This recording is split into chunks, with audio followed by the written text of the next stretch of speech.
Now, one thing is clear in this trade war: China is not ready to bend the knee to Donald Trump, not now and not anytime soon.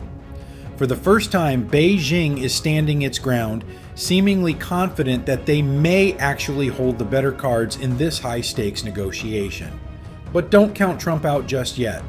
As a seasoned deal maker, he knows how to wait for the right moment, and it's very possible he sees China crawling back to the table sooner than they anticipate. Here's the deal. While China is projecting strength outwardly, internally, the economic pain is mounting. The recent figures from their National Bureau of Statistics paint a picture they'd rather keep in grayscale. Yes, China's GDP grew by 5.2% last year, above many economists' forecasts, but that growth was heavily dependent on exports. And their largest customer? The United States. Let's visualize this. Imagine a seller who distributes goods globally, but one particular client calls them the whale, buys a third of everything, and pays a premium. Lose that client, and the whole business model starts shaking. In 2024, over 30% of China's exports went directly to the US. That's not a soft landing risk. That's a structural fracture. And Beijing knows it. Just last week, Chinese President Xi Jinping appointed a new chief negotiator to handle trade talks with the US. What's notable? This envoy is a staunch advocate of free trade and open market dynamics, a signal, perhaps, that beneath the chest-pounding rhetoric, Beijing is desperate for détente. Let's not overlook the psychological play. China may be running a 4D chess operation, but Trump is no slouch in 3D. This week, as of April 20th, Reuters reported that China's ambassador to the US, Xi Feng, publicly urged Washington to seek common ground and peaceful coexistence. He didn't stop there. Speaking at an event in Washington, Xi warned that US tariffs could devastate the global economy, even drawing comparisons to the protectionist Smoot-Hawley Tariff Act of 1930. A policy many economists blame for worsening the Great Depression. That statement? It's a red flag wrapped in diplomacy. If a top diplomat is invoking historical economic collapses, you know the pressure is real. Let's dissect China's playbook so far. Counter tariffs, banning rare earth exports to the US, suspending large-scale imports of American agricultural goods, pausing Boeing aircraft purchases, launching investigations into major American firms like Google, the whole gambit. The only significant card they haven't played yet, declaring their holdings of US Treasury bonds. But let's be honest, even if China were to dump a portion of its US debt holdings, it would hurt them just as much, if not more, than it would hurt America. The dollar is still the world's reserve currency, and weakening it could destabilize global markets, including China's own. Meanwhile, the Trump administration has maintained a consistent posture. The first call must come from Beijing. U.S. trade officials argue that China depends on American markets far more than America depends on Chinese production. And that's not just political spin, it's grounded in leverage theory. Sure, the U.S. relies heavily on imports from China, but it's already pivoting. American trade envoys are in advanced discussions with India and Japan, two economies that could help fill the production void China might leave behind.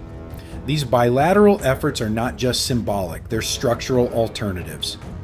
Also, America is addressing a major vulnerability: rare earth dependence. In the last month, President Trump signed an executive order reducing environmental regulations on rare earth mining in the U.S., a sector long stalled by ecopolitics. The irony? Many who once opposed mining these minerals now realize their iPhones, EVs, and smart tech all run on Chinese processed rare earths. Let's correct a common myth. Rare earth minerals aren't actually rare. The U.S. has plenty, but China mastered the supply chain 3 decades ago through strategic planning, subsidies, and long-term R&D investments. It will take time for the U.S. to catch up, perhaps 5 to 10 years, but the machinery is now in motion. And that's not all. Washington is quietly building consensus around a strategic sanctions regime. If Beijing continues its hardball stance, the U.S. may block trade deals with countries that conduct sensitive tech or defense trades with China. This type of secondary pressure is already being modeled after existing frameworks with Iran and North Korea. Here's another key indicator.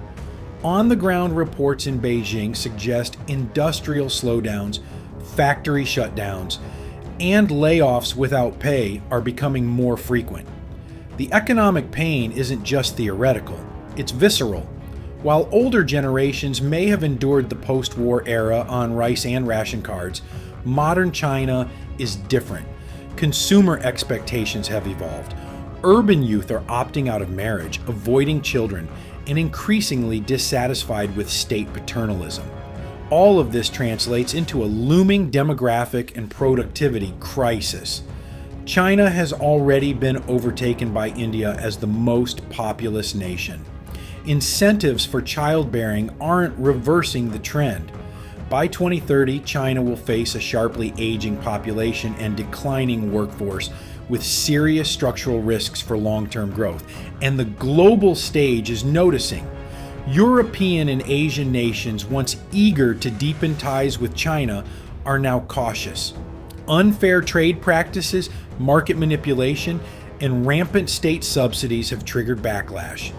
Brussels is considering tariffs of its own. Tokyo is investing in reshoring its industrial base. Even traditional Chinese allies are hedging their bets. Russia, for example, is offering warm rhetoric but increasing its energy exports westward. African nations, long courted by Beijing's Belt and Road Initiative, are reassessing loan obligations and sovereignty clauses. Back in D.C., Trump's national security team is crafting countermeasures. They're betting on American innovation and institutional depth. From AI to microchips, the U.S. still leads in foundational technologies. Washington's new play is simple. Deny China access to key inputs, bolster domestic production, and weaponize supply chains. A core part of this strategy is decoupling not overnight but systematically. Silicon Valley firms are being pushed to realign their manufacturing footprints.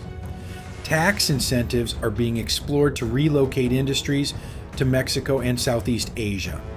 And federal funding is being pumped into STEM education, aiming to secure future tech dominance.